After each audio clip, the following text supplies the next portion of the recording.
예, 160쪽입니다. 우리 지난 시간에 비진이하고 통정을 봤어요. 그러니까 비진이 표시는 효력이 원칙이 뭐라고 있냐면 유효죠. 예. 물론 10분 쉬었으니까 까먹을 수 있어요. 그죠? 예.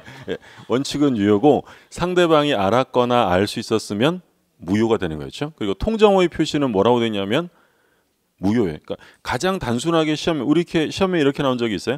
비진이 표시에서 상대방이 표의자의 진이 아님을 알았다면 이를 취소할 수 있다. OX예요. 이건 취소의 문제가 아니라 뭐예요? 무효예요. 그러니까 비진이와 통정. 지난 시간에 본 두 가지는 취소란 말이 나오면 안 되고 무효의 문제예요. 그리고 지금부터 보는 착오하고 사기 강박은 무효가 아니라 취소할 수 있다라고 규정돼 있어요. 자, 그럼 109조를 먼저 볼게요. 109조 제1항. 의사표시는 법률행위의 내용의 중요 부분에 착오가 있는 때는 취소할 수 있다. 그러나 그 착오가 표의자의 중대한 과실로 인한 때는 취소하지 못한다. 그러니까 여기서 이제 확인하실 점은 1항의 첫째 줄에 법률행위 내용이에요. 내용에 착오해야 되고 그리고 그것이 중요 부분에 해당돼야 돼요. 아무거나 막 취소할 수는 없는 거고 그리고 단서조항에 아무리 중요한 착오가 있다 하더라도 뭐가 있으면 취소권을 인정 안 해주냐면 중대한 과실, 중과실이 있으면 취소할 수 없다라고 되어 있죠. 자, 이 항은 역시 공통규정입니다. 전부 다 선의의 제3자에게 대항하지 못한다. 그러니까 취소를 했어도 제3자가 선이라면 그 자에게 주장할 수 없다는 거예요. 자, 그리고 착오의 종류 중에 괄호 2번에 보면 동기의 착오가 나오죠. 그러니까 동기의 착오는 법률행위 내용의 착오가 아니라 법률행위를 하게 된 동기상의 착오를 말합니다.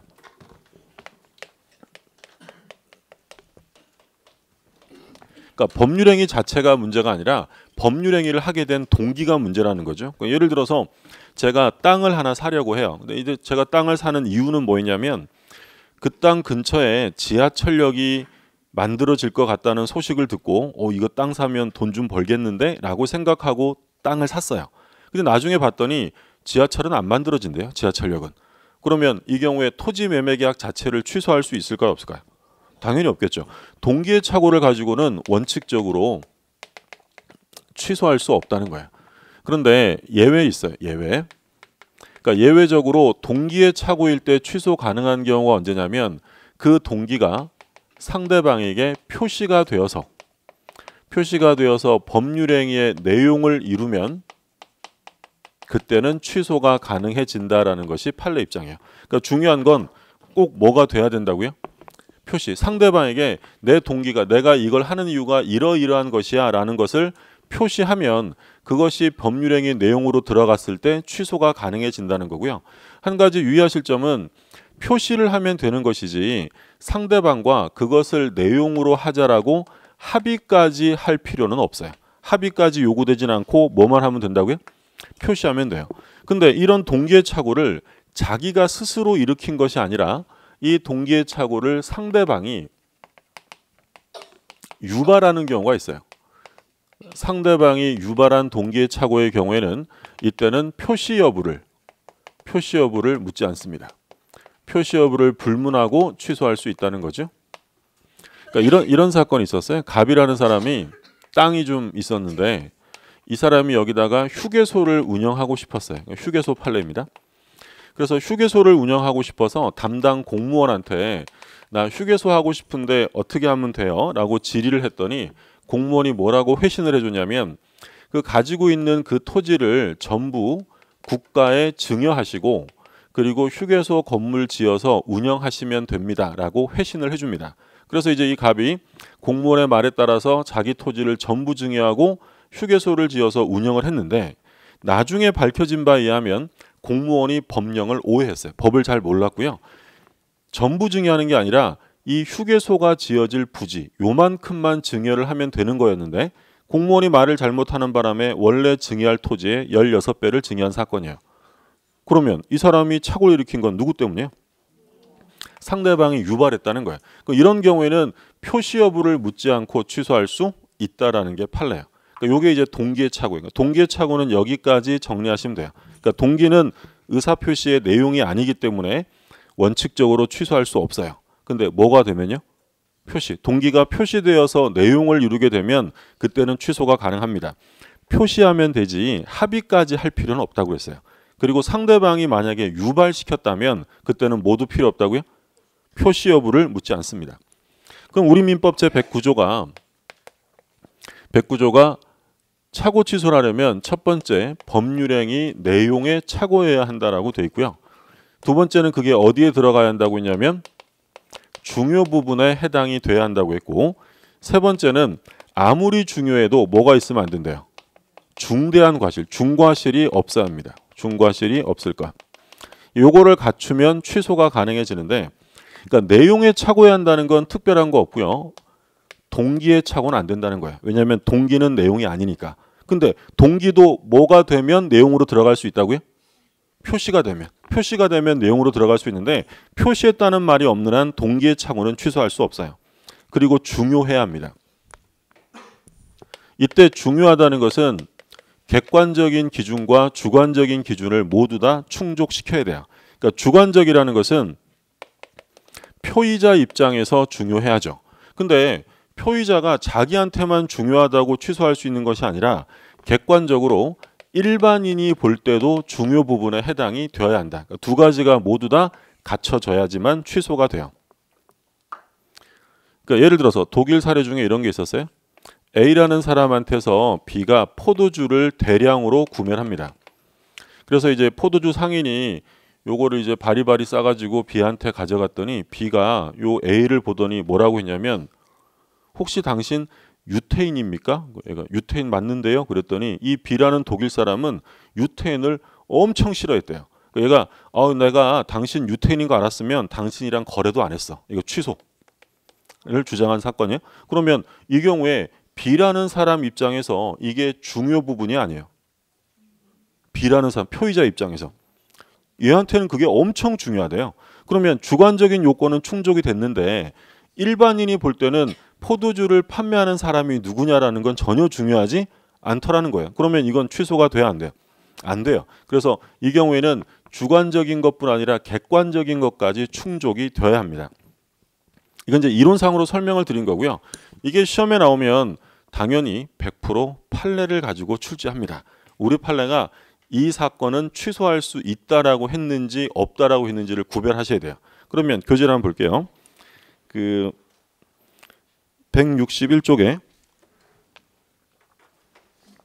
일단 160쪽에 동기의 착오 먼저 볼까요? 동기의 착오를 보면 동그라미 1번 원칙 뭐라고 되어 있어요? 둘째 줄에 취소할 수 없다. 내용에 해당하지 않기 때문에 취소가 안 된대요. 근데 2번에 예외. 동기를 뭐 합니까? 표시에 동그라미 해두세요. 표시가 핵심이에요. 표시하여 법률행위의 내용으로 들어가야죠. 내용을 이루게 두면 취소할 수 있다. 그런데 당사자들 사이에 별도로 그 동기를 의사표시 내용으로 삼기로 하는 합의까지 이루어질 필요는 없다. 그러니까 뭐는 아니냐면 합의는 아니라는 거죠. 니은에 보세요.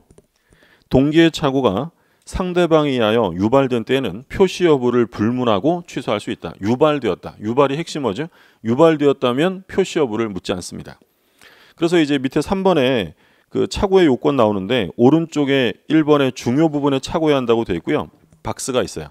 이 판례 박스가 뭐 시험에 나오면 판례 가지고 물어보는데 1번에 보시면 박스 안에 1번 취소가 인정되는 경우야. 인정되는 경우로 가장 대표적인 판례가 현황과 경계의 착오입니다. 먼저 현황의 착오가 나오죠. 현황이라는 건 현재 물리적인 상황, 현재 상황을 말하는 거야. 소위 하천부지 판례인데 농사를 지으려고 땅을 1389평을 샀는데 절반이 하천이에요.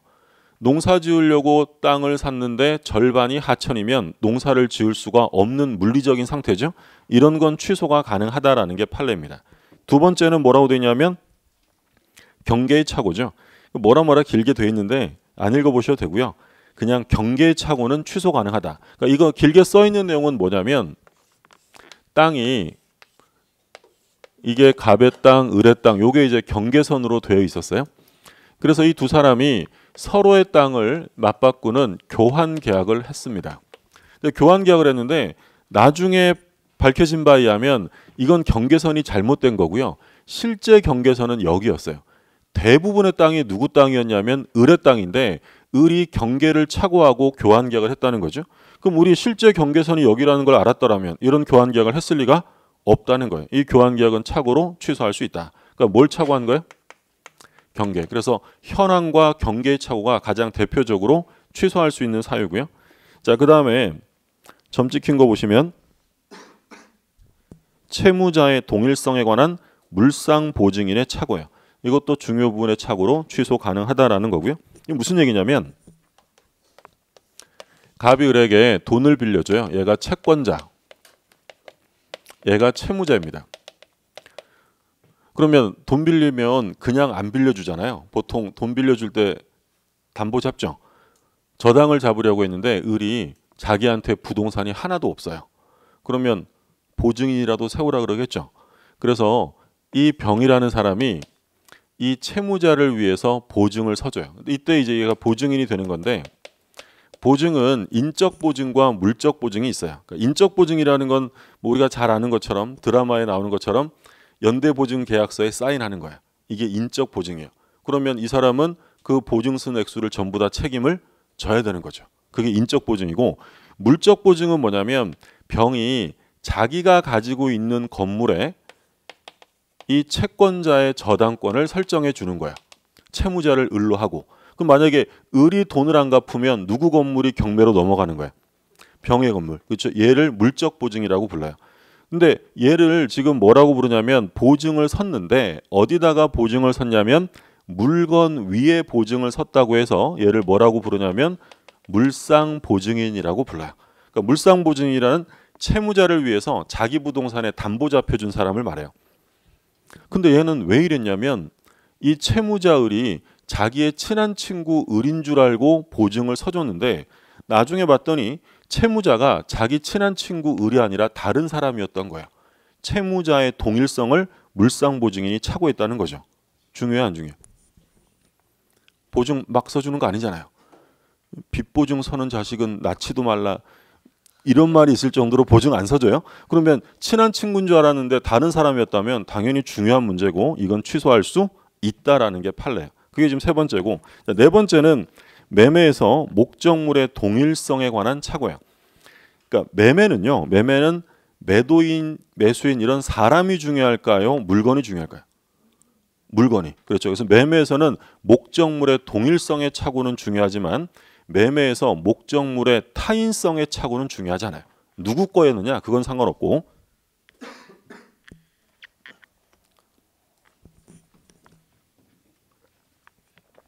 이 책을 샀는데 2차 책인 줄 알고 사신 거야.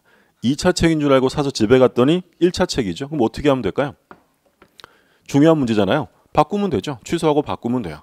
그러니까 이 물건의 동일성은 매매에서 중요합니다. 근데 만약에 이게 1차 책인 줄은 알고 사셨어요. 근데 살 때 어떤 생각으로 샀냐면 이걸 판매하는 처, 매도인이죠.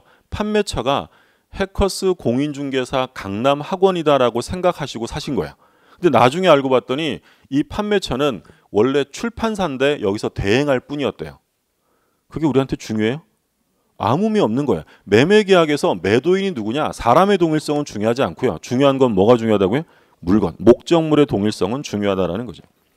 그 다음에 이제 취소가 인정되지 않는 경우인데 대표적인 건 시가와 면적의 착오예요. 생각보다 조금 비싸다, 싸다, 면적이 다소 부족하다, 이런 것들은 중요 부분으로 보지 않습니다. 근데 앞에 현저한이라는 말이 붙으면 중요 착오가 될 수 있어요. 현저한 시가의 착오, 이렇게 나오지 않는 한 단순 시가의 착오나 면적의 부족은 중요하지 않고, 자, 그 다음에 두 번째는 경제적 불이익이 없는 경우에는 취소가 안 돼요. 그러니까 다른 말로 하면 착오를 이유로 취소하려면 반드시 경제적 손실이 있어야 돼요. 경제적 손실이 없으면 그건 착오 취소가 인정되지 않는다라는 거죠. 자, 세 번째는 핵심어가 법령상 제한이에요. 법령상 제한으로 토지를 이용하지 못하는 경우, 목적대로 이용하지 못하는 경우는 단순한 동기의 착오에 지나지 않는다라는 게 판례 입장입니다. 그러니까 이 사람이 땅을 샀는데 땅을 왜 샀냐면 소 키우려고 샀어요. 그러니까 비유구를 키우기 위해서 땅을 샀는데 땅을 사고 보니 그 땅이 법령상 시설 녹지에 포함되는 바람에 가축을 키울 수 없는 토지예요. 그러면 중요해 안 중요해요? 이제 감정을 버리시고 그 판례를 공부할 때는 그 첫 시간에 말씀드렸죠. 내가 보기엔 되게 중요한데 이런 문제가 아니라 우리 판례는 그냥 이건 단순히 동기의 차고예요. 동기. 내가 소 키울 건지 뭐 할 건지는 내 동기인 것이지 그 매매 계약의 하자가 문제가 아니라는 거죠. 그러면 만약에 얘가 땅 살 때 매도인한테 내가 이 땅 사서 나는 여기에 소 키우기 위해 사는 거야라고 표시했다면 취소될 수도 있어요. 근데 표시했다는 말이 없는 한 이거 가지고는 취소할 수 없다는 거예요. 단순한 동기의 착오니까. 그러니까 아까 현황의 착오랑은 달라요. 아까 농사 지으려고 땅 샀는데 절반이 하천인 거예요. 이건 법령상의 문제예요. 물리적인 문제예요. 이건 물리적인 상황인 거고 이건 지금 물리적인 상황이 아니라 법령상의 제한이에요. 우리 판례는 법령상의 제한은 동기의 착오다라고 정리하시면 되겠고요. 이제 판례 공부할 때 너무 고민하시고 그러면 안 돼요. 그러니까 제가 지금 법령상의 제한은 우리 판례가 동기의 착오로 봐서 취소할 수 없다라고 합니다라고 설명을 드리면 우리 판례가 그렇게 보고 있구나라고 하셔야지 왜 그럴까? 왜 우리 판례는 이걸 동기의 착오로만 볼까? 이 고민하시면 안 된다는 거예요. 그러니까 우리는 지금 모인 이유가 학문을 갈고 닦기 위해 모인 게 아니라 시험을 보기 위해서 모인 거예요. 그러니까 제가 수업할 때 그런 말씀 드릴 거예요. 이건 고민하지 마시고 판례 입장 그냥 기억하고 넘어가시면 돼요 하면 그냥 판례 입장만 보고 넘어가셔야 돼요. 근데 간혹 이제 보면 공부 양은 되게 좀 많으신 것 같은데 점수가 잘 안 나오는 경우가 좀 있어요. 근데 그런 분들의 공통적인 특징들은 뭐냐면 너무 깊이 공부하세요. 고민을 많이 하시는 거죠. 그냥 시험에서는 나오지도 않을 문제인데 이건 시험에 안 나오니까 안 보셔도 돼요 이러고 넘어가면 왜 시험에 안 나오는 부분일까 이러면서 그거를 또 그러면 안 된다는 거예요. 그건 우린 시험을 위해 모인 거니까 그런 부분들은 가볍게 그냥 넘어가 주시면 돼요. 자, 그래서 지금 취소가 인정되는 판례와 인정되지 않는 판례 이렇게 구별해서 봐두시고요. 그리고 2번에 보면 중대한 과실이 없어야 한다라고 돼 있죠. 우리가 이제 보통 과실이라고 하면 경과실과 중과실이 있겠죠. 근데 경과실은 경자는 생략하고 보통 과실이라고 말해요. 그러니까 경과실은 말 그대로 뭐예요? 가벼운 과실이에요. 통상적인 주의의무 태만이죠. 근데 중대한 과실, 중과실이라는 것은 현저하게 주의의무를 결여한 거예요. 그러니까 누가 지금 상태가 더 안 좋았다는 거야? 중과실인 거예요. 그러면 중요 부분의 착오라 하더라도 이걸 취소해버리면 상대방은 어쩔 수 없이 약간의 피해를 볼 수밖에 없는 거예요. 취소를 당했으니까. 근데 아무리 중요한 착오라 하더라도 그 사람에게 너무나 부주의한 사실이 있었다면 상대방에게 피해를 주지 않겠다. 취소권 안 주겠다는 거예요. 그럼 여기서 만약에 지문에 중요 부분에 착오가 있었고 경과실이 있었다. 경과실, 경자는 생략될 수 있어요? 경과실이 있었다면 취소할 수 있어요? 없어요? 취소할 수 있다는 거야? 뭐만 아니면 된다고요? 중과실. 사람이 살다 보면 실수할 수 있잖아요. 그러니까 통상적인 실수, 경과실한 거 가지고는 취소권을 뺏지 않아요. 그런데 뭐가 있으면 안 된다고요? 중과실. 그래서 중과실이 있으면 얘는 취소가 안 되는 거고요.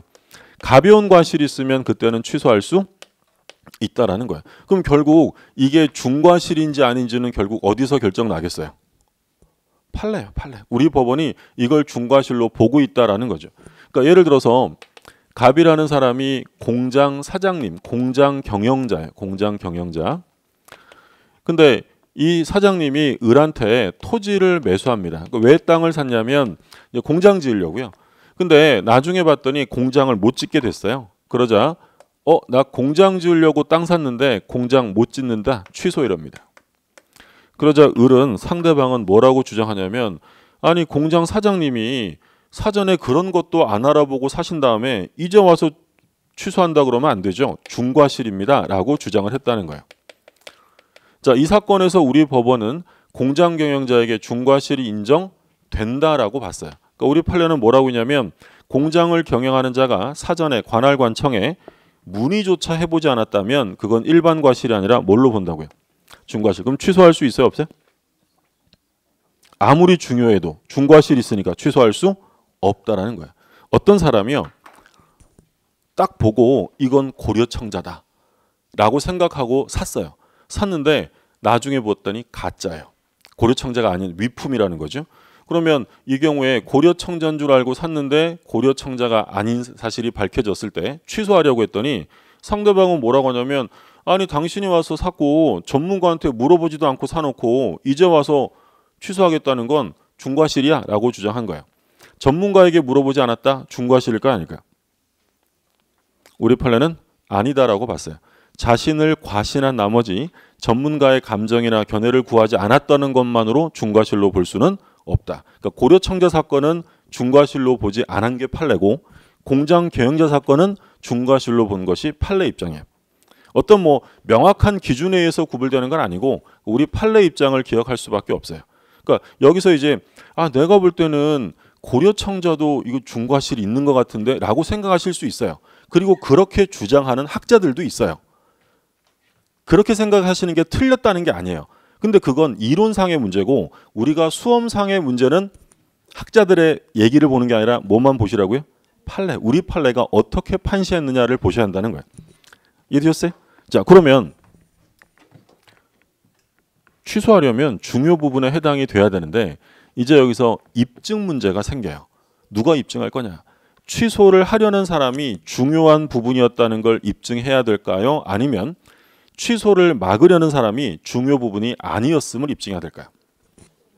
그러니까 이것도 쉽게 생각하시면 돼요. 계약이 일단 성립이 된 거잖아요. 그럼 계약이 일단 성립이 되면 원칙이 자유롭게 막 취소할 수 있는 게 원칙일까요? 취소할 수 없는 게 원칙일까요?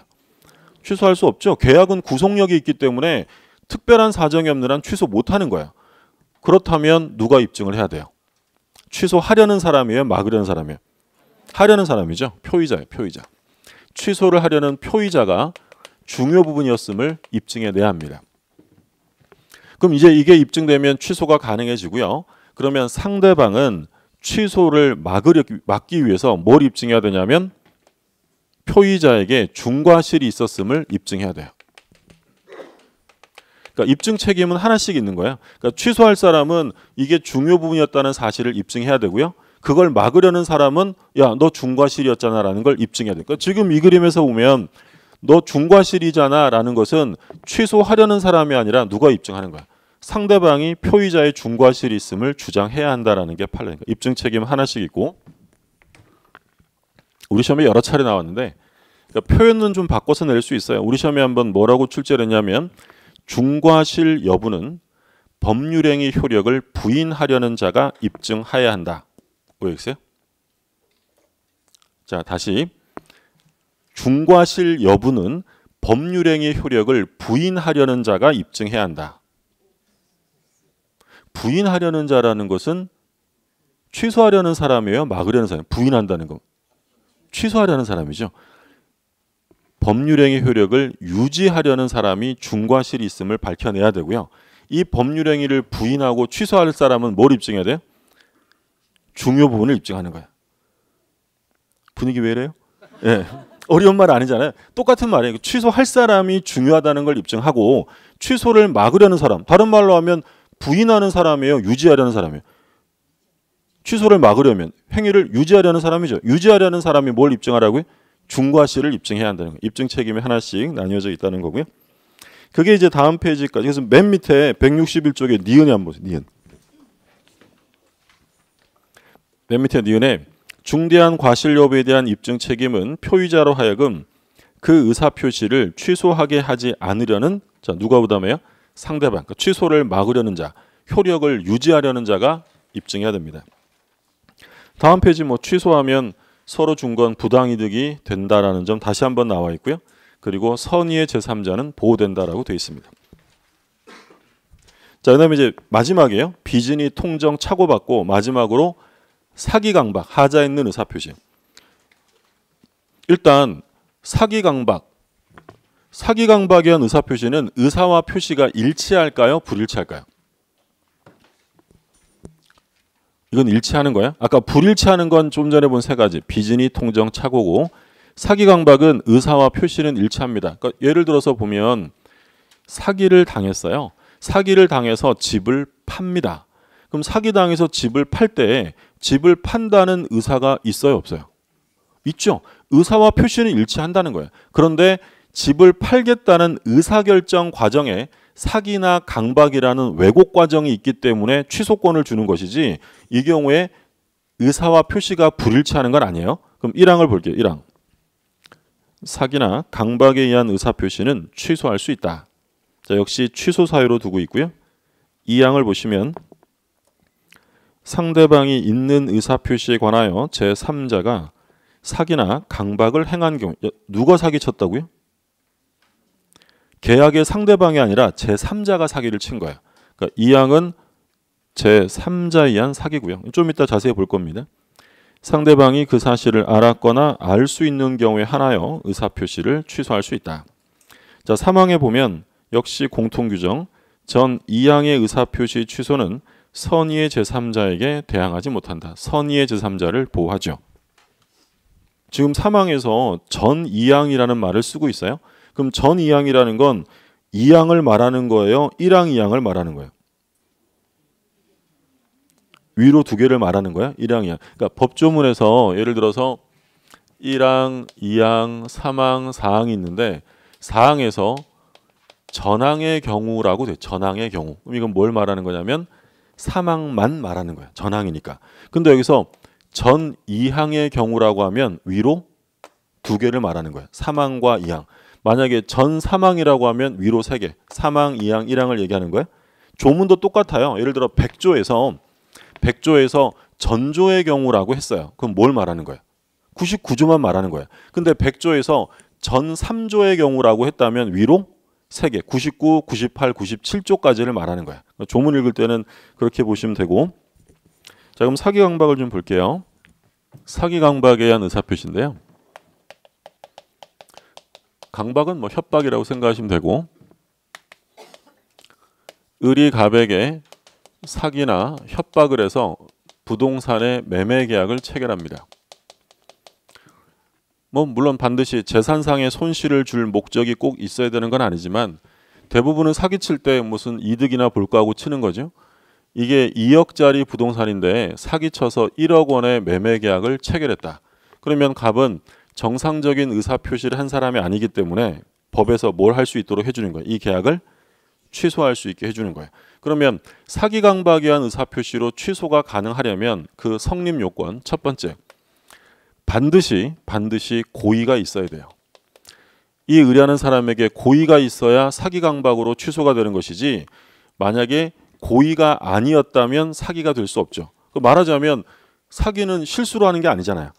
만약에 과실로 인한 행위라고 했다면 그건 사기에 의한 의사표시가 아니고 이때 고의는 학설의 대립은 있는데 통상 2단의 고의라고 불러요. 2단계를 거친다. 그러니까 사기는 1단계가 뭐냐면 사기치는 이유는 첫 번째 속이는 거죠. 착오에 빠뜨려야지 요게 1단계 고의고요. 2단계 고의는 착오에 빠뜨려서 1억 원에 팔겠다는 의사표시를 하게 만들어야지 요게 2단계 고의예요. 강박은, 협박은 왜요? 겁주려고. 그죠? 그러면 1단계는 공포심에 빠뜨려야지 요게 1단계 고의고요. 2단계 고의는 공포심에 의해서 1억에 판다는 의사표시를 하게 만들어야지 이렇게 2단계 고의를 거칩니다. 반드시 고의가 있어요. 그러니까 몇 단계냐라는 건 중요하지 않고 중요한 건 반드시 뭐가 있어야 한다고요? 고의. 그럼 만약에 지문에 을의 과실 있는 행위에 갑이 착오에 빠졌대요. 을의 과실 있는 행위에 갑의 착오가 빠졌다면 갑은 사기를 이유로 취소할 수 있어요? 없어요? 을의 과실 있는 행위에 갑이 착오에 빠졌다. 갑은 사기 취소가 될까 안 될까요? 안 된다는 거예요. 얘한테 뭐가 없으니까. 고의가 없으니까. 그러니까 이건 무슨 얘기하는 거야? 을의 과실 있는 행위라는 건 을이 실수란 거예요. 을이 실수했는데 갑이 그 장면을 지켜보고 자기 혼자 착오에 빠져서 매매 계약을 해놓고 나중에 네가 사기쳤지라고 할 수 있어요? 없어요? 없죠. 반드시 뭐가 있어야 돼요? 고의가 있어야 돼요. 고의가 없으면 사기 강박은 성립하지 않습니다. 그리고 사기 강박과 갑의 의사표시 사이에 인과관계가 존재해야 돼요. 인과관계라는 건 원인과 결과관계가 만들어져야 한다는 거죠. 그러니까 이 사기 강박은 어쩔 수 없이 이건 형법적인 요소가 들어올 수밖에 없어요. 그래서 통상 이제 어떤 범죄에서 뭐 결과범이라고 한다면 그 사람의 행위와 원인과 결과 사이가 성립이 돼야 돼요. 그러니까 예를 들어서 의 갑에게 만날 때마다 사기를 쳐요. 그럼 만날 때마다 사기를 치는데 갑이 안 속아요. 안 속는데 갑이 얘가 맨날 이렇게 사기치니까 야 얘는 진짜 최선을 다하네. 에이, 불쌍한데 내가 싸게 팔아줘야지 하면서 1억에 팔아준 거예요. 그럼 얘가 1억에 팔겠다는 의사표시를 한 것은 그 원인이 사기예요, 아니에요? 아니죠. 그러면 이건 사기를 이유로 취소할 수가 없다는 거예요. 을이 협박을 엄청 해요. 그럼 갑이 공포심이 생겨야 되는데 그냥 측은지심이 생겨요. 하나도 안 무섭고 얘가 딱해 보여요. 그래서 1억 원에 팔아줬어요. 취소가 돼야 안 돼요? 안 된다는 거예요. 반드시 뭐가 있어야 되냐면 인과관계가 있어야 되고요. 근데 요 인과관계는 객관적이 아니라 주관적인 인과관계면 돼요. 그러니까 남들이 기준이 되는 게 아니라 누가 기준이냐면 표의자가. 그러니까 어떤 사람이 사기를 치는데 여러분들은 아무도 안 속아요. 야 요즘에 누가 그걸 속아 이러는데 저만 귀가 얇아가지고 속았어요. 그럼 저는 사기를 이유로 취소할 수 있어요, 없어요? 있다는 거예요. 남들 기준이 아니라 표의자를 기준합니다. 협박을 하는데 아무도 겁을 안 먹는데 저만 소심해가지고 겁먹었다. 강박을 이유로 취소할 수 있다는 거야. 객관적이 아니라 주관적, 표의자를 기준으로 한다라는 거죠. 그리고 기망행위, 사기가 성립하려면 기망행위가 있어야 돼요. 행위. 근데 이제 보통 행위라고 하면 자귀와 부자귀가 있어요. 그러니까 자귀라는 것은 뭘 말하냐면 거동이 있는 것을 자귀라고 부르고요. 부자귀라는 것은 거동이 전혀 없음을 부자귀라고 불러요. 그러니까 우리가 보통 사회에서 행위를 했다라고 하면 행위가 있다라고 하면 통상 뭘 말하는 거야? 자귀, 움직임이 있는 걸 말하는 거야. 근데 법에서는 부자귀, 움직임이 없다 하더라도 그게 사회적 의미 있는 행태면 행위 속에 포섭이 돼요. 그래서 부자귀에 의한 범죄가 성립될 수도 있다는 거예요. 아무 짓도 안 했어요. 손가락 하나 까딱 안 했는데도 범죄가 성립될 수도 있다는 거죠. 왜 그럴까요? 아무것도 안 했는데 범죄가 된다는 건 전제 조건이 있어야 돼요. 전제 조건은 뭐냐면 그 사람에게 무언가를 해야만 할 의무가 있었을 때요. 그러니까 의무가 있는 사람이 의무를 이행하지 않으면 그건 부자기한 범죄가 성립될 수 있다라는 거죠. 그러니까 우리 뭐 대표적으로 시험에 나올 내용은 아닌데 대표적인 사례로 그 삼촌과 조카 판례가 옛날에 있었는데 그 삼촌이 5살 난 조카인가 어린 조카를 데리고 강가를 이렇게 걷는데 이 조카가 강에 빠진 거예요. 근데 삼촌이 어떻게 했냐면 그냥 이렇게 쳐다보다가 아 뭐 죽어도 하는 수 없지로 가버렸어요. 그 조카가 사망합니다. 이 사건에서 우리 법원은 삼촌에게 어떤 죄를 인정했냐면 살인죄를 인정했어요. 삼촌이 민 것도 아니고요. 못 나오게 막은 것도 아니에요. 아무것도 안 했어요. 근데 왜 살인죄일까요? 삼촌에게 구조 의무가 있기 때문이에요. 구조 의무가 있는 자, 의무 있는 자가 의무를 이행하지 않고 사망을 묵인했다면 그것도 역시 살인인 거예요. 근데 만약에 그 옆에 어떤 지나가는 사람도 있었어요. 지나가는 사람도 그걸 봤는데 아우 저거 어떻게 하는 수 없지로 갔어요. 그 사람은 살인죄일까 아닐까요? 아니요. 왜 아닐까? 그 사람은 구조 의무가 없는 사람이기 때문이에요. 이해되셨어요? 최근에 가장 대표적인 사례로는 그 세월호 참사가 있었죠.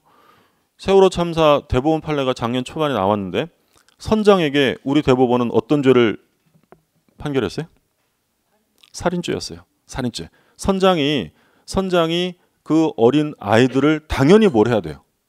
구조할 의무가 있는데 선장이 어떻게 했었습니까? 도망가 버렸죠. 사망을 묵인하고 도망갔다라고 하면 해야 할 의무를 이행하지 않은 것이기 때문에 부자기한 살인이 성립된다라는 거예요. 그게 이제 부자기한 범죄인데 그러면 이제 이런 건 뭐 우리 형사상의 문제니까 시험에 나올 내용 문제는 아니고요. 그럼 이제 우리 민사상으로 가면 어떤 고지를 해줄, 알려줄 의무가 있는데 고지 의무를 위반하고 침묵했다. 알려주지 않아서 상대방의 착오가 강화되면 역시 사기다라는 거예요. 그러면 부자기로 침묵으로 사기가 되려면 반드시 뭐가 있어야 돼요? 알려줄 의무가, 고지 의무가 있어야 돼요. 자, 우리 시험에 여러 차례 출제 나왔던 것은 뭐였냐면 매매나 교환 계약을 합니다. 매매나 교환 계약을 할 때 시가를 알려주지 않았어요. 그러니까 소위 시가의 묵비라고 불러요. 시가를 묵비했다면 사기일까요? 아닐까요? 그럼 전제 조건은 뭐예요? 매매나 교환 계약할 때 시가를 알려줄 의무가 있냐 없냐가 문제죠. 보통 부동산 파는데 누가 산다고 오면 매도인이 현재 시가는 얼마이 오며 이거 브리핑 해줘요? 알아오든가 말든가잖아요. 그럼 알려줄 의무가 있어요, 없어요? 없죠. 그럼 시가를 알려주지 않은 건 당연히 사기가 성립될 수 없다라는 게 판례예요. 또 우리 판례 중에 뭐가 있었냐면 비교되는 판례로 아파트를 분양을 해요. 아파트를 분양하는데 분양되는 곳 1km 이내에 쓰레기 매립장이 건설될 예정이라든지 아니면 분양되는 곳 아파트 바로 옆에 공동묘지가 조성되어 있었어요. 그 사실을 분양자가 알려줘야 될까요? 안 알려줘야 될까요? 알려줘야 한다는 게 판례예요. 알려주지 않았기 때문에 이 분양계약은 사기를 이유로 취소할 수 있다라는 게 판례예요. 그래서 부작위한 사기가 성립하려면 반드시 뭐가 있어야 한다고요? 이게 전제 조건이고요. 그리고 위법성이 있어야죠. 조금 속여도요.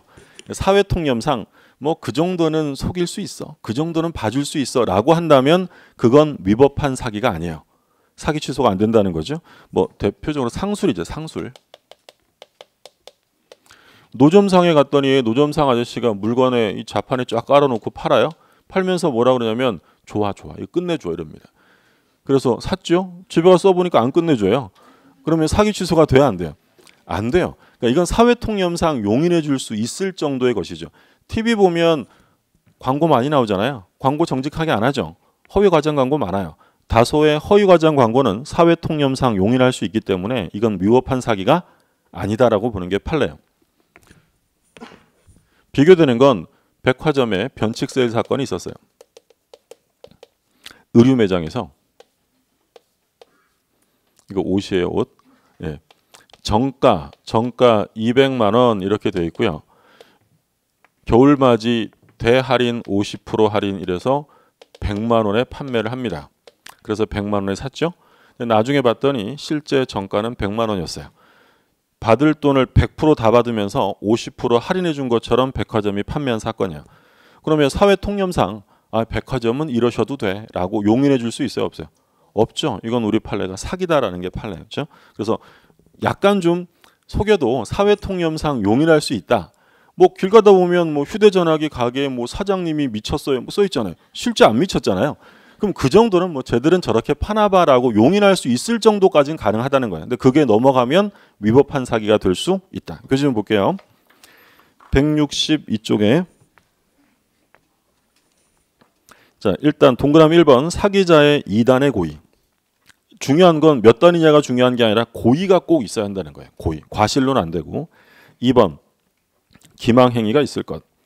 첫째 줄에 적극적으로 허위 사실을 날조하는 것뿐 아니라 고지 의무 있는 자가 소극적으로 진실한 사실을 숨기는 것도 기망행위다. 뭐가 있는 사람이라고 돼 있어요? 고지 의무, 알려줄 의무가 있는 사람. 그 다음에 3번에 위법성이 있을 것. 둘째 줄 마지막에 사회통념상 용인될 수 있을 정도의 행위는 위법성이 인정되지 않는다. 이건 사기가 아니라는 거고요. 그리고 인과관계는 괄호 안에 뭐라고 돼 있냐면 주관적, 그러니까 일반인 기준이 아니라 표의자의 기준이다. 그 점만 봐두시고요. 자 오른쪽에 이제 강박이 나와요. 강박. 역시 동그라미 1번에 강박도 뭐가 있어야 돼요? 고의.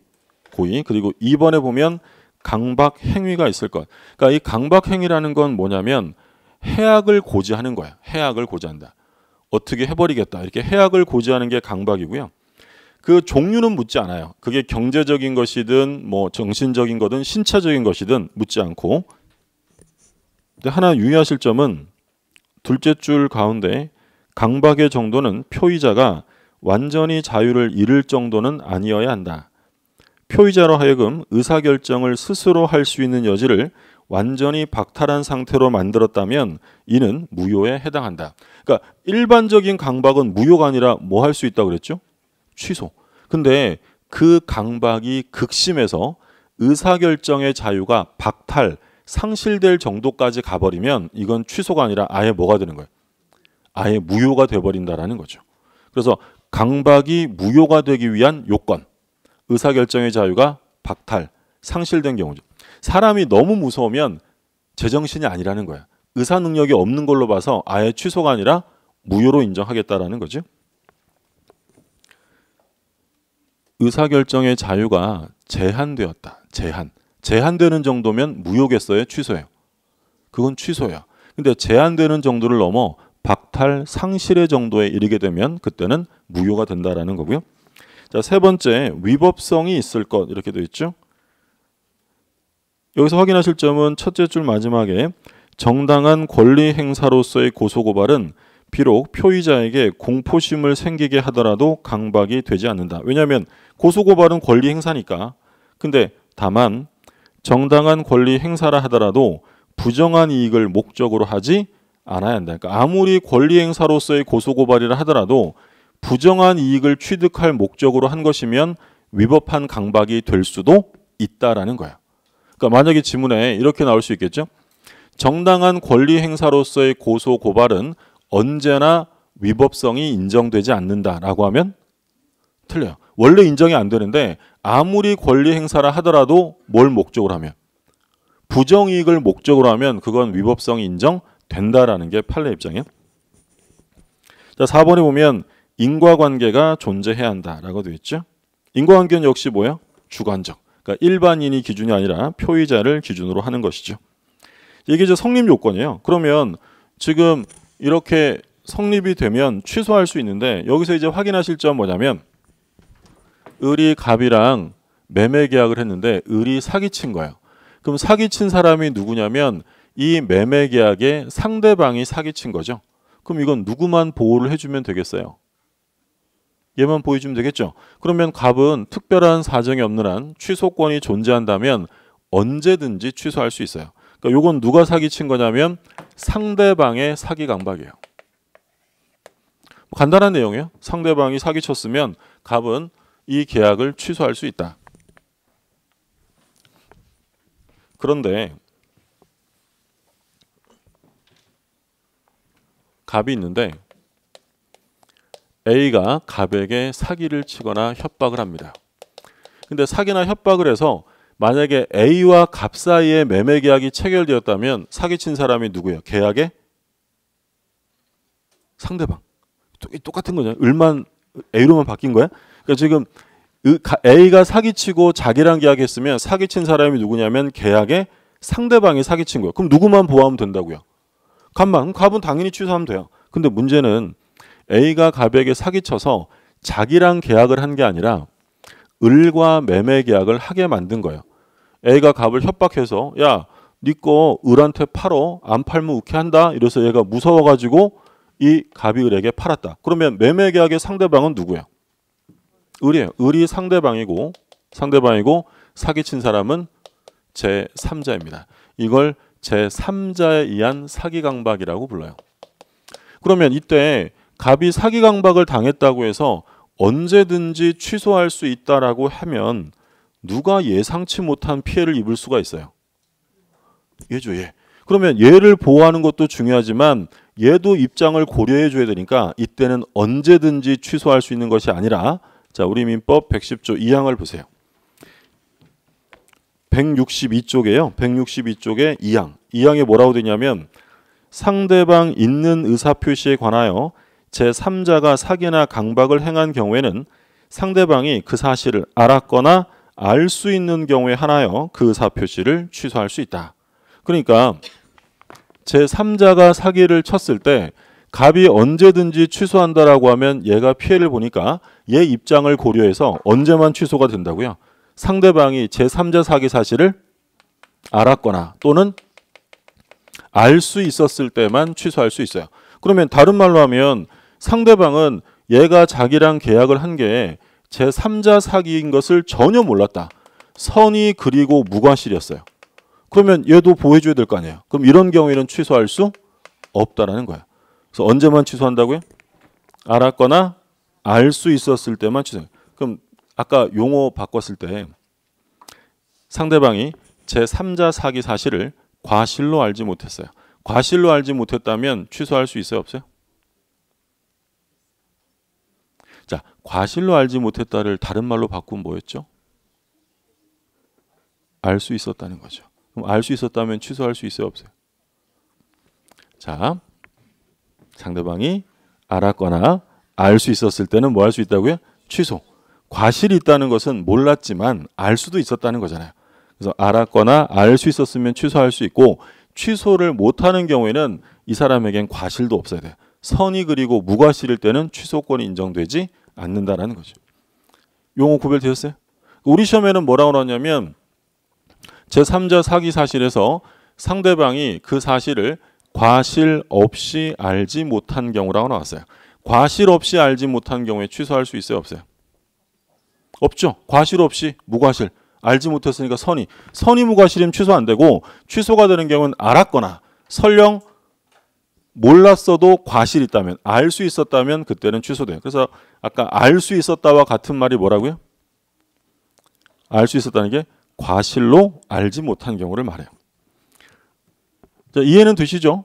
상대방이 사기친 거면 당연히 취소하게 해주는 거고, 제3자가 사기치면 당연이라고 하면 얘가 피해보니까 언제만 된다고요? 제3자가 상대방이 사실을 알았거나 알 수 있었을 때 취소가 가능합니다. 근데 여기서 중요한 판례가요. A가 누구인가를 봤더니 A가 의뢰, 요 의뢰하는 사람의 대리인이에요. 그러니까 요 대리인이 자기 본인에게 이득을 주려고 갑에게 사기 강박을 한 거예요. 그러면 얘가 만약에 대리인이라면 대리인과 본인의 관계는 별개의 제3자 관계로 볼까요? 동일시하는 관계일까요? 동일시요. 그러니까 이 대리인은 동일시하는 관계이기 때문에 얘는 제3자에 들어갈 수가 없어요. 그러면 대리인이 사기친 경우에는 이 갑은 본인이 알았거나 알 수 있었을 때만 취소할 수 있을까요? 언제든지 할 수 있을까요? 언제든지. 이건 상대방이 사기친 거랑 똑같은 거야. 그래서 대리인, 우리는 대리 파트에서도 많이 얘기하지만 대리란 말이 나오면 대리인은 제3자가 아니에요. 본인과 같은 사람으로 보기 때문에 대리인 나오면 당연히 취소할 수 있다라고 기억해 두시면 되고요. 요게 제3자 사기. 그럼 만약에 A가 갑에게 사기를 쳤는데 상대방 없는 행위를 하게 만들 수도 있죠. 예를 들어 A가 갑을 협박해서 소유권을 포기하게 만들었어요. 그럼 소유권의 포기라는 건 상대방이 있어요, 없어요? 우리 지난주에 상대방 없는 행위 봤죠? 뭐 있었어요? 유죄포. 상대방 없는 행위 있었죠? 유재석도 포기했다. 유죄포. 그러면 소유권을 포기하는 건 상대방이 없는 거잖아요. 그러면 이때는 누구만 보호하면 돼요? 갑만. 그러면 제3자 사기를 하더라도 상대방 없는 행위의 경우에는 갑은 언제든지 취소할 수 있는 거고요. 상대방 있는 행위라면 얘도 보호해야 되니까 언제든지가 아니라 상대방이 알았거나 알 수 있었을 때 취소가 가능하다는 거죠. 교재 한번 볼게요. 163쪽. 163쪽에 동그라미 2번 제3자 사기 강박이 있는 경우 기억해 보면 상대방 없는 행위예요. 상대방 없는 행위 유죄포죠. 그러면 셋째 줄 마지막에 상대방이 없고 표의자만 고려하면 되므로 언제든지 취소할 수 있다. 근데 제3자가 사기를 쳤는데 니은에 보면 상대방이 있어요. 그럼 상대방이 있으면 상대방도 보호해줘야죠. 그럼 언제든지가 아니라 셋째 줄에 알았거나 알 수 있었을 경우에 하나요 취소할 수 있다. 제3자 사기까지 정리해 두시면 되겠고요. 그리고 이거 뭐 다음 페이지에 나오는 내용은 똑같아요. 제3자가 선이면 취소 시에 보호가 된다라는 거죠. 그리고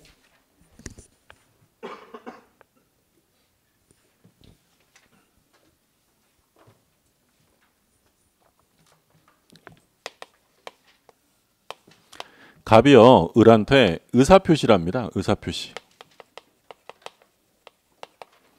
보통 이제 그 구두가 아니고 서면으로 의사표시하는 과정을 보면 갑이 종이에다가 뭐라 적어요. 뭐 타이핑 치든지. 그리고 이것을 을에게 보냅니다. 그럼 을에게 보내면 을한테 들어가겠죠. 그러면 을이 뜯어서 아 갑이 나한테 이런 내용의 의사를 표시했구나라는 걸 알게 돼요. 요게 의사표시의 과정인데 근데 이제 문제는 갑이 을에게 한 의사표시가 언제 효력이 발생할 것이냐라는 문제가 생겨요. 여기에 대해서 각국의 입법례가 있는데 첫 번째는 갑이 을에게 할 의사표시를 완성했을 때 효과가 있는 것으로 보겠다. 이것을 표백주의라고 불러요. 표백주의. 겉으로 드러내면 효과가 있다는 거죠. 아니, 너무 빨라. 그러면 완성한 것을 을에게 발송할 때 효력이 있는 것으로 보겠다. 발신주의가 있어요. 발신주의. 그리고 갑이한 의사표시가 을에게 도달이 되면 효력이 있는 것으로 하겠다. 도달주의. 제일 늦은 건 뭐냐면 을이 이 도달된 의사표시의 내용을 알게 되면 효력이 있다. 요지주의. 그러니까 내용을 알게 되면 효력이 있다는 거죠. 각국의 입법례가 이렇게 있는데 그러면 어떤 걸 취하느냐라는 건 뭐 나라마다 다를 수 있어요. 우리 민법을 볼게요. 113조 1항을 보시면 164쪽에 111조 1항에 보면 상대방이 있는 의사표시는 상대방에게 도달한 때 그 효력이 생긴다. 자, 우리 민법은 뭘 취해요? 도달주의. 도달하면 효력이 생기는 거예요. 왜 이걸 따지냐면 상대방에게 효력이 발생이 되면 그때부터는 임의로 철회할 수 없기 때문이에요. 효력이 발생이 돼버리면 갑이 자기 마음대로 없던 일로 만들 수가 없다는 거죠. 그러면 우리 법제에 따르면 표의자가 의사표시를 했을 때 얘는 언제까지는 철회할 수 있다는 거야.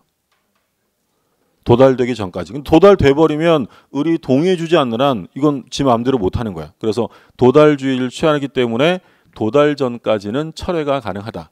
그러면 도달주의를 취하는 관계로 2항을 볼게요. 2항. 의사표시자가 그 통지를 발송한 후 사망하거나 제한 능력자가 되어도 의사표시 효력에 영향을 미치지 아니한다. 그러니까 도달주의를 취하는 관계로 이 갑이라는 사람이 의사표시를 발송을 했어요. 발송한 다음에 이 갑이 사망하거나 또는 뭐 피한정 후견인 이런 제한 능력자가 됐대요. 그리고 이게 나중에 도달이 되었다. 그러면 이 의사표시는 무효예요? 유효하다는 거예요. 유효하다는 거예요. 그래서 발송한 이후에 사망하거나 제한 능력자가 돼도 이 의사표시에는 아무런 영향을 미치지 못한다라는 거죠. 이번 시험에 출제가 되었던 지문이에요. 왜냐하면 우린 도달주의를 취하고 있는 관계로. 그러면 이건 뭘 도달이라고 볼 것이냐? 도달이라는 것은 지배권 내로 들어오는 것을 도달이다라고 하고요. 내용을 꼭 요지해야 되는 게 아니라 요지 가능한 상태에 들어가면 도달로 인정해줘요. 그러니까 꼭 자기가 현실 지배를 해야 되는 게 아니라 지배권 내로 들어오기만 하면 요지할 수 있는 상태가 되면 도달로 봐요. 그러면 꼭 자기가 현실적인 수령을 해야 돼요? 안 해도 돼요? 안 해도 되는. 현실 수령을 요하는 건 아니에요. 그러니까 지금 오늘 수업을 들으시느라고 집을 비우고 나오셨어요. 근데 지금 나와 있는 상태에서 집에 어떤 의사표시가 우편물이 와서 동거 가족이 받았어요. 동거 가족이 수령했다면 도달이 아니에요. 도달이에요. 내 지배권 내로 들어갔기 때문에. 그래서 동거 가족이 수령을 해도 역시 도달로 인정이 됩니다. 근데 저한테 왔는데 제가 받아서 보기 싫어서요. 나 안 받아 라고 수령을 거절했다. 자, 수령을 거절했대요. 도달일까요? 아닐까요? 일단 지배권에 들어온 거야, 안 들어온 거야?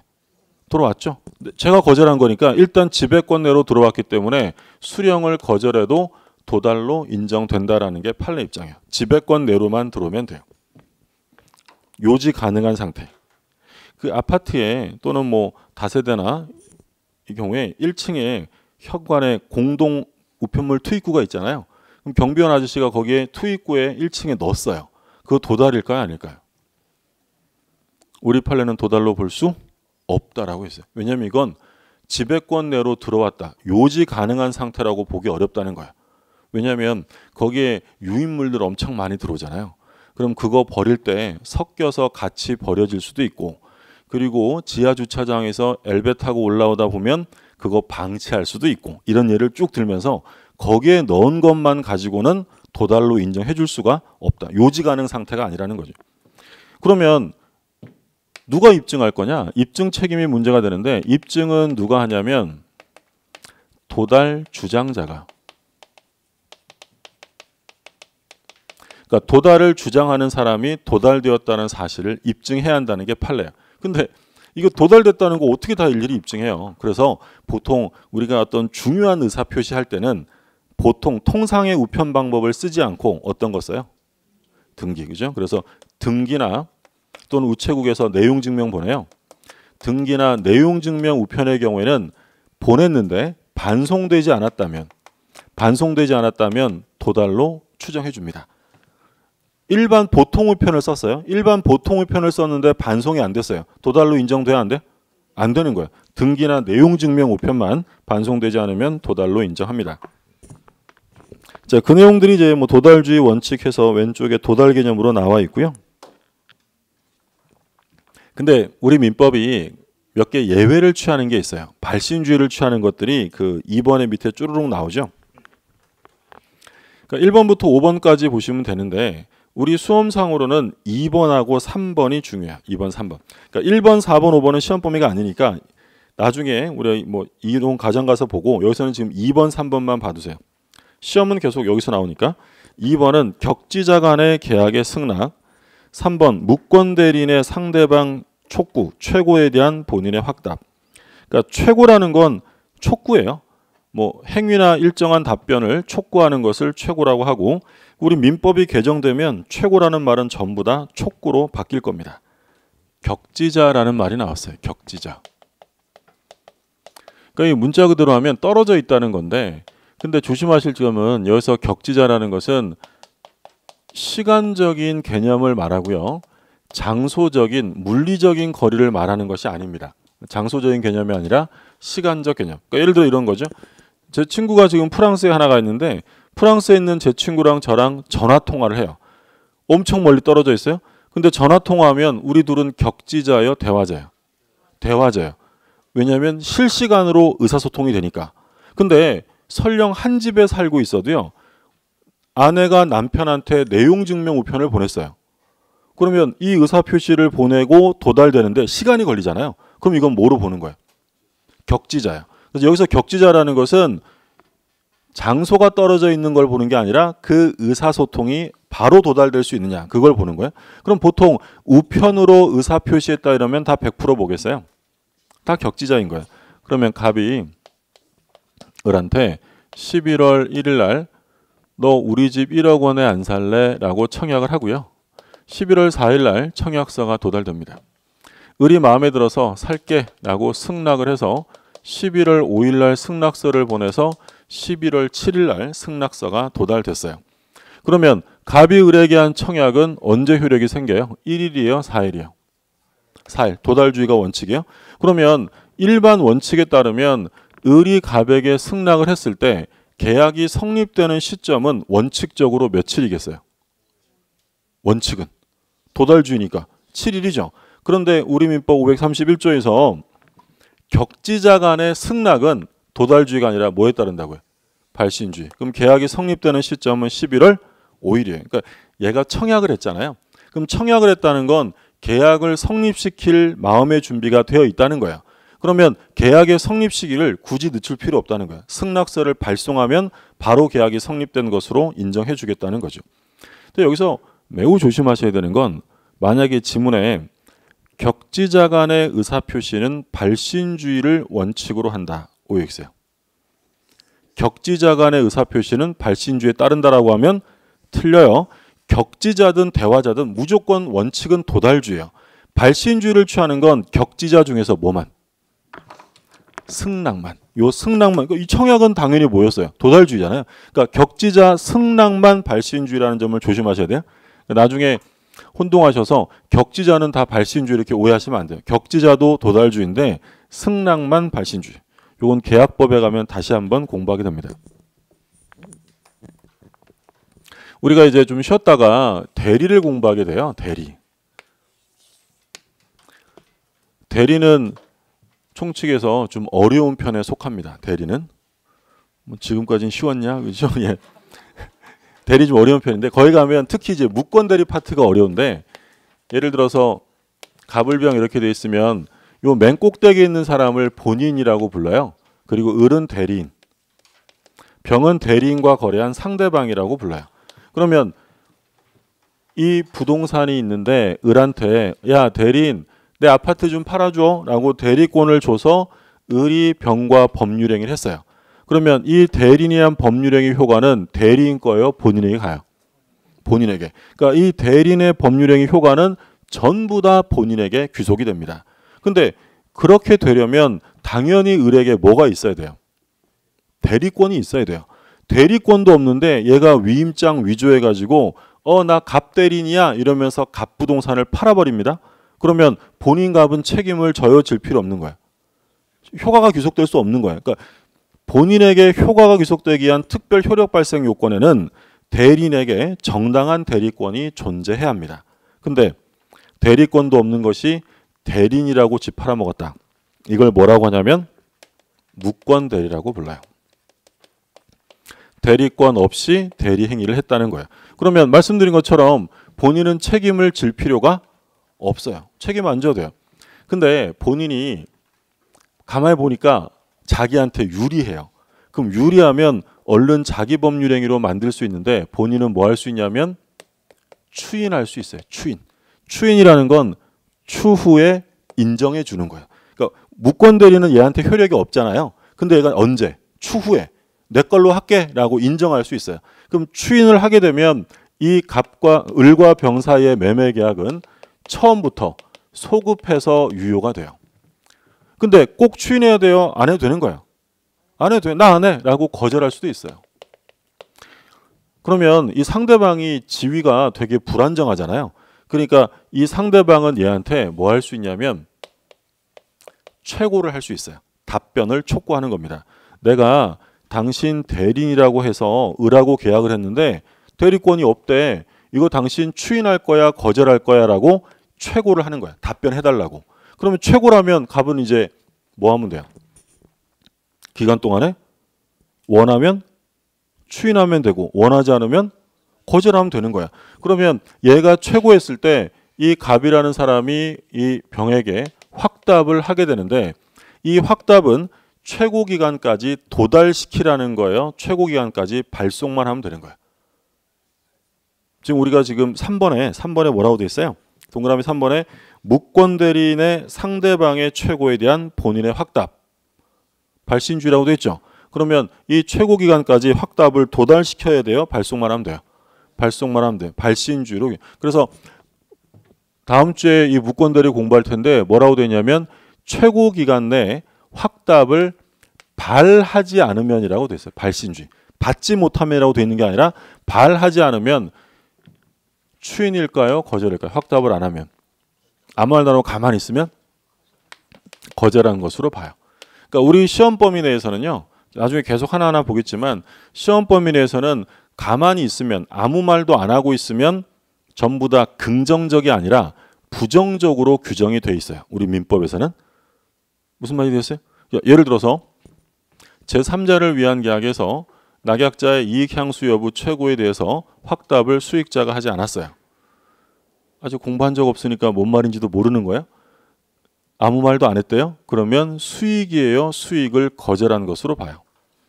앞에 내용 상관없어요. 우리 민법에서는 시험 범위 내에서는 아무 말도 안 하면 긍정이에요, 부정이에요? 부정이에요. 그러면 수익이에요, 거절이에요? 거절한 것으로 본다라고 규정돼 있어요. 매매 예약을 합니다. 매매 예약. 그럼 매매 예약을 하면 예약의 완결권을 행사해야 되는데 안 합니다. 그러면 상대방이 상당 기간을 정해서 예약 완결 행사 여부에 최고를 합니다. 아무 말도 안 해요. 그럼 본계약이 성립될까요? 예약은 소멸할까요? 소멸합니다. 안 배웠어도요. 다 똑같아요. 전부 다 긍정이 아니라 뭘로 간다고요? 부정적으로 가요. 우리 뭐 재건축해요. 재건축은 집합건물법상 의결 정족수가 얼마냐면 5분의 4예요. 80%가 찬성해야 재건축에 들어가요.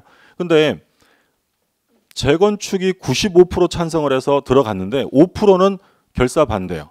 그럼 이제 이 사람에게 뭘 해줘야 되냐면 재건축이 결정 났으니 참가할 것이냐라고 재건축 참가 여부를 서면으로 최고해요.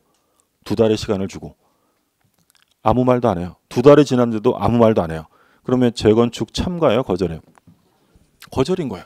나중에 다 공부하겠지만 우리 시험 범위 내에서는 구정되어 있는 형식이 기간 내 아무 말도 안 하면 긍정이 아니라 다 어떻게 되어 있다고요? 부정적으로. 그래서 최고 기간 내 확답을 발하지 아니하면 발신주의라고 해서 발하지 아니하면 추인이 아니라 추인을 거절한 것으로 본다라고 되어 있어요.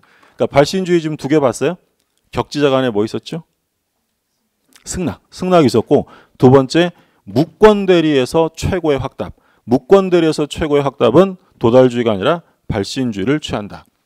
요거는 이제 다음 주에 중요하게 볼 거예요.